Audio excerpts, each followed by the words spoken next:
Alors, on l'a dit à l'entame de cette émission, vous la connaissez, vous connaissez le processus. On a un sujet du jour, le thème retenu avec 1,54 m. Je suis l'initiatrice de Miss Petite Taille. Ange, dis-nous tout. C'est midi reçoit un invité spécial. À l'âge de 12 ans, l'incroyable se produit. Oma Nyoanka est passée partout pour comprendre son mal et cela a duré 8 ans. En 2013, elle découvre qu'elle avait une bosse à l'intérieur de sa poitrine. Cette maladie va créer une déformation physique qui jouera sur sa taille. Pourtant, elle est née sans anomalie. Oma Nyoanka fait 1,54 m et pèse 52 kg. Frustrée par sa taille, elle décide de changer les choses en imposant la petite taille dans le monde du showbiz. Elle crée le comité de Miss Petite Taille en 2017. Ce n'est pas tout, Oma est aussi pleine dans la tête. Elle est ingénieure en génie civil, option bâtiment. Comment vit-elle sa différence? Toute son histoire avec Jessica.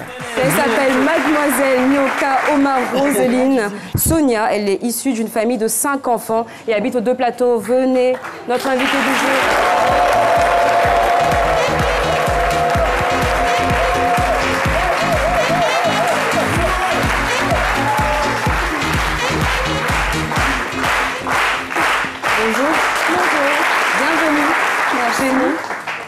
Ensemble, on va dérouler un tout petit peu votre parcours pour arriver à l'initiative de ce concours de beauté Miss Petite Taille. Bien. Alors, on va vous poser cette question. Le sage, ouais, peut-être, vous préférez quel genre de femmes? Des femmes petites ou grandes? Oh, chez moi, la taille n'a pas d'importance. C'est l'amour qui compte. Alors, c'est beau. C'est trop beau. C'est trop beau. C'est la question du micro-studio. Alors, un micro, je peux vous emprunter le vôtre? Merci. Alors ici, dites-moi, monsieur. Bonjour. Bonjour. Présentez-vous. Moi, c'est Memel Gervais Esbia. En préférence, je préfère les femmes petites de taille, juste parce que la remarque que j'ai faite, les femmes petites de taille ont plus de qualité. Non, dites ça bien, on n'a pas bien entendu. Plus de quoi? Plus de qualité. Les femmes petites tailles ont plus de qualité. Ont plus de qualité. D'accord. Voilà, donc je préfère les femmes en petite de taille. Petite de taille. C'est votre avis, on le respecte. Voilà. Monsieur. Bonjour. Bonjour. Moi, c'est Gérard Corée. Bon, ma préférence, ce n'est pas pour frustrer. Oui. Mais ma préférence, c'est les femmes grandes de taille. D'accord. Voilà, parce que déjà, je n'ai pas une taille, je ne suis pas grande de taille. Donc, je préfère avoir une femme qui est plus grande que moi. Pour me progéniture, quoi. Ah, c'est bien. Oui, c'est vrai. Vous pensez déjà aux progénitures, c'est pas mal. Un autre, allez-y, monsieur. Moi, c'est Conan. Ce qui importe pour moi, c'est l'amour. Qu'elle soit grande ou taille, tant que je l'aime, c'est ce qui est important. Vous êtes sûr de ça? Je suis sûr. Vous êtes sûr de ça? Je suis sûr. D'accord, ok. Allez-y. Moi, c'est M. Kwaku. Oui. Moi, je préfère petit détail parce que quand on se promène, je veux qu'on me voie plus.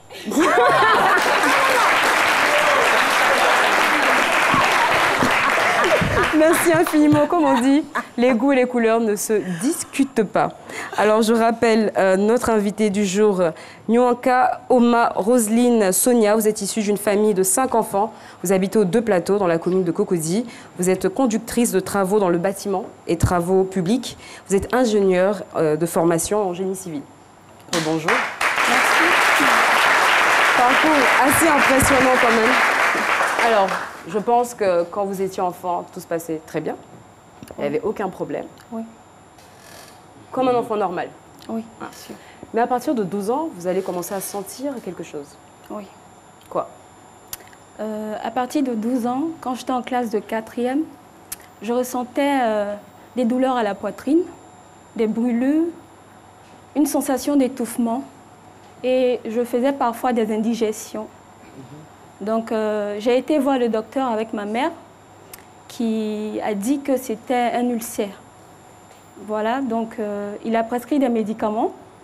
On a essayé de les traiter, calmer les douleurs. Toutefois que j'avais mal, je prenais les médicaments pour calmer les douleurs. Donc, en 2012, lorsque j'étais en année BTS, ma mère a une collègue qui parlait de son fils qui avait les mêmes symptômes que moi. Et donc, qui parlait d'un tradipraticien qui soignait ce mal-là. et qui lui a dit que l'enfant était atteint d'une bosse. D'accord. Donc ma mère a pris le contact de ce monsieur. Nous avons été le voir à la Sikoji au Pougon. D'accord. Donc quand nous sommes arrivés, il a dit, ça peut être un ulcère, ça peut être aussi une bosse. Mais lorsque vous allez vous allonger et que je vais appuyer la poitrine, s'il y a trois craquements successifs, cela veut dire que c'est une bosse. Une bosse qui n'a pas pu voir le jour, mais qui a agi sur la croissance, c'est-à-dire sur ma taille. Mais s'il y a un craquement, ce qui est tout à fait normal, parce que lorsqu'on appuie les os, forcément, il y a un craquement. Donc, je me suis allongée et effectivement, il a appuyé la poitrine et il y a eu les craquements. Donc, il a dit effectivement, c'était une bosse. Et lorsqu'on me regarde, quand je suis assise avec les bras, je ne suis pas quelqu'un qui devait être courte ou petit de taille, mais plutôt quelqu'un de grand. D'accord. Donc, il a demandé qu'on suive des traitements sur 3 mois avec des feuilles à faire bouillir et à boire l'eau, à se laver avec du kaolin. Donc, j'ai suivi le traitement sur 3 mois et après les 3 mois, je n'ai rien senti. Jusqu'au jour d'aujourd'hui, je me sens bien, je me sens mieux dans ma peau. D'accord. Alors, voilà. Ça, c'est au moment où on découvre que vous avez peut-être une maladie qui est liée à votre problème de taille, qui n'est même pas un problème pour moi. Mais à 14 ans, vous allez sentir quand même une différence entre vos amis et vous. Parce que de toute façon, quand on est enfant, on est tous petits, donc il n'y a pas vraiment de différence. Mais à 14 ans, vous allez sentir quelque chose de différent. Qu'est-ce que c'est? Ah oui. Donc à 14 ans, là, je vois que les amis avec qui j'avais les mêmes tailles, à 12 ans, 10 ans, sont en train de grandir et moi, je ne grandissais pas. Je me disais, c'est dû peut-être au monde de ma famille, c'est héréditaire. Parce qu'il y a ma grand-mère paternelle qui n'est pas grande de taille, mais ma mère et mon père sont grands. Donc je me suis dit, peut-être que c'est ma taille, donc voilà, j'accepte. Mais ce n'était pas facile pour moi de voir mes amis grands et moi, petit de taille. Voilà. D'accord. Qu'est-ce qui est le plus dur, en fait, quand on est au milieu de personnes qui sont peut-être un peu plus grandes que nous et nous, on est toutes petites en bas? Est-ce qu'il y a des moqueries, des insultes? Oui, bien sûr, il y a des moqueries, des insultes. Entre amis, ça se gère, parce qu'on a parfois... On se moque aussi des autres. Quand ils ont un gros nez, on dit tu as un gros nez. Quand tu es bancal, tu es bancal. Et bon, ça passe entre amis. Mais la grande frustration que j'ai vécue, c'était lorsque j'étais en classe de première. J'avais 15 ans. Entre midi et 2, j'ai accompagné mon ami voir son oncle, qui était professeur au lycée, dans la salle des profs. Donc quand elle a fini avec lui et qu'il est sorti la raccompagner, il m'a demandé ce que je faisais à la porte. Je dis, j'attends mon ami. Il a dit, ah, tu te balades avec les filles courtes de taille maintenant? Donc, venant d'une grande personne et puis d'un éducateur, c'est frustrant. Je peux accepter de la part de mes amis, mais pas d'une grande personne qui est censée véhiculer les bons messages. Non, mais c'est vrai que lorsqu'on se retrouve de l'autre côté, on n'a pas l'impression que c'est frustrant ou vexant. On se dit, c'est juste une blague, juste une vanne, mais ça touche profondément. Vous avez eu droit à quoi comme insulte, par exemple? Tu es courte comme une igname. Oui. Voilà, tu es courte comme une igname ou tu es naine, tu es... Ou bien voilà. coucourbété. Voilà, coucourbété. Et moi-même, on me disait ça. Et j'avais une amie aussi qui était petit détail comme moi. On nous appelait Pikini Tapé. Donc, voilà. Ne riez pas, ça lui a fait mal. Voilà. Alors, Voilà. moi, ce que je veux savoir, parce que quand je vous écoute, est-ce qu'il vous arrive souvent de vous demander si on ne m'avait pas annoncé que j'étais malade? Parce que quand je vous écoute, je pense que tout est parti de la maladie. Donc, s'il n'y avait pas la maladie, vous seriez soit, excusez-moi, petite de taille ou grande de taille. Parce qu'il y en a qui le sont, mais qui ne sont pas... ça ne s'est pas manifesté après une maladie. Est-ce que c'est justement ça qui vous fait mal? Parce qu'il y a eu le processus de la maladie d'abord. Oui. Ce qui me fait mal, c'est que si on avait su dès le départ, j'aurais pris en centimètres.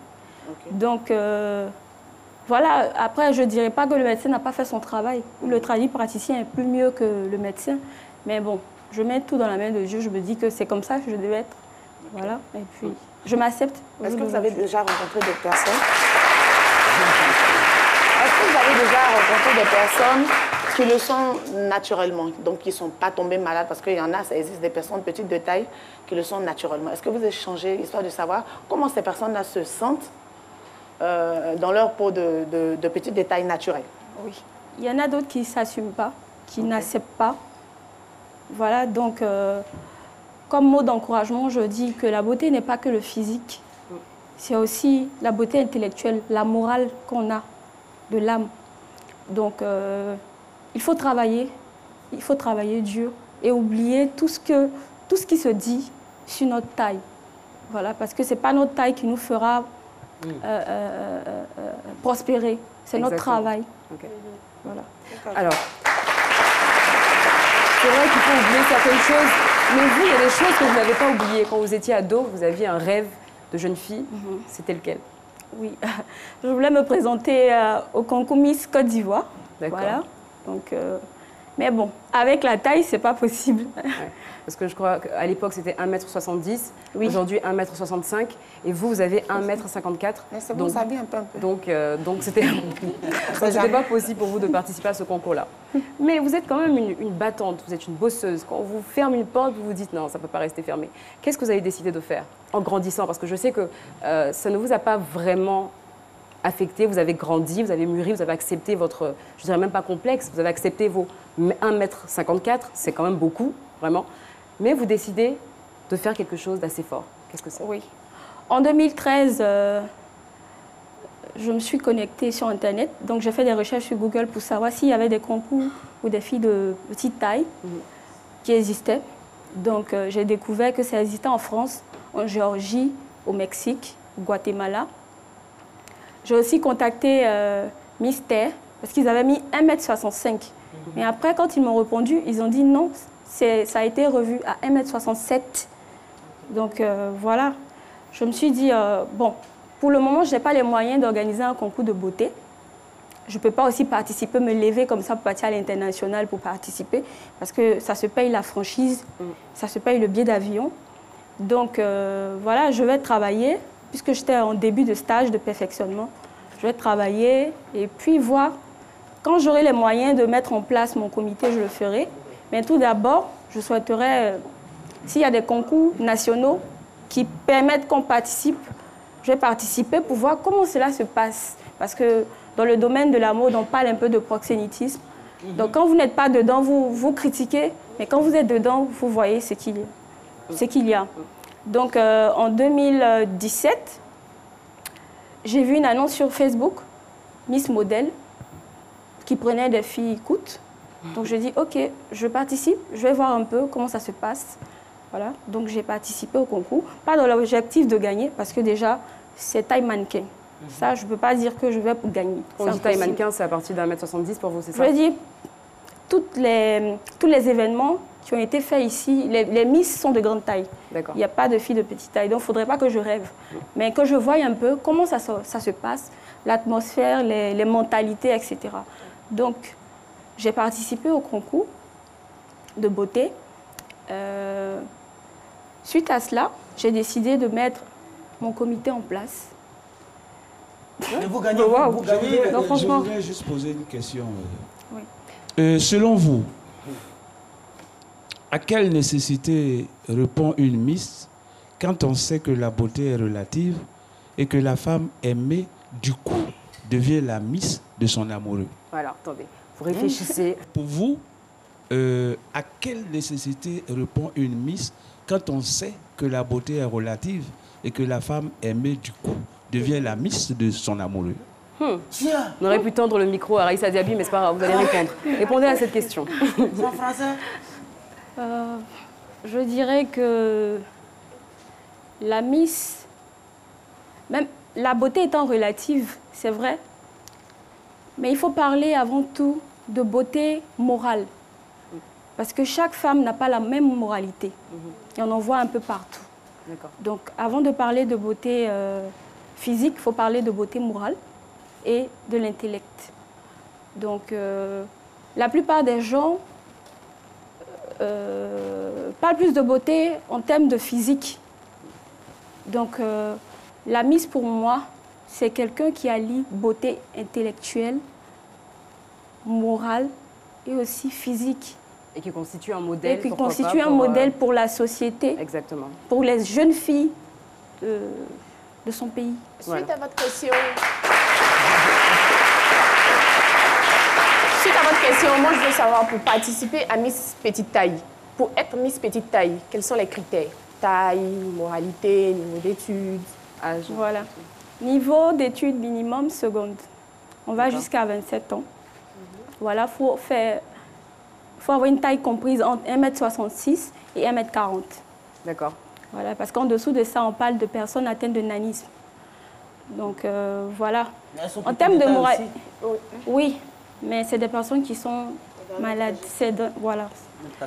Et d'ailleurs, parlant de ces Miss, elles sont dans ce studio. On va recevoir ces magnifiques dames qui vont venir maintenant sous vos ovations. Les Miss, s'il vous plaît. Les Miss Petite Taille.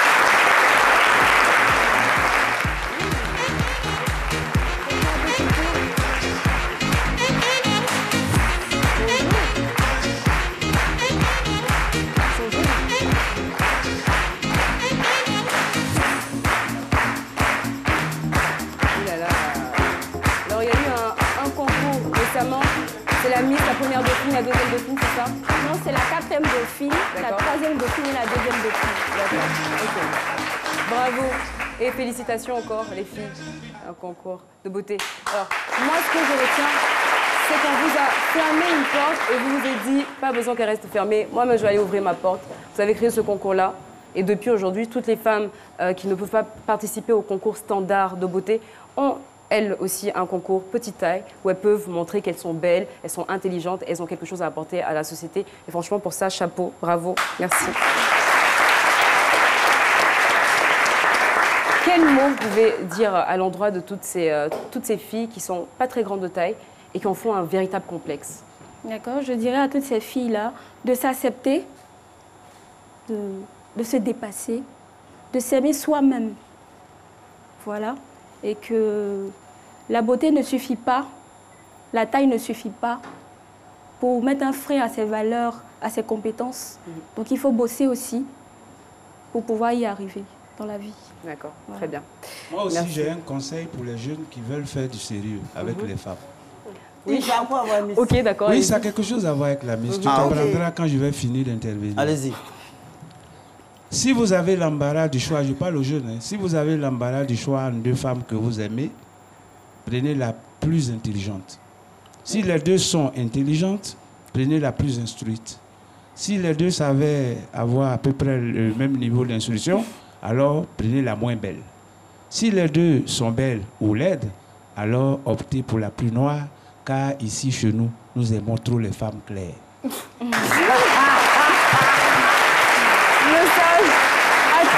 Les femmes petits détails, là, elles ont gros cœur. Roselyne, mais justement, il y en a qui pensent qu'être petit de taille, ça veut peut-être dire que vous avez moins de caractère, mais vous êtes la preuve que justement, ce n'est vraiment pas une question de physique. Et dans la société, tout le monde a sa place, il est important. Le physique ne doit pas déterminer la place d'une personne dans la société. Et merci pour votre témoignage, merci pour toutes ces valeurs et pour ce combat que vous menez. Et bonne chance en tout cas pour la suite. Merci.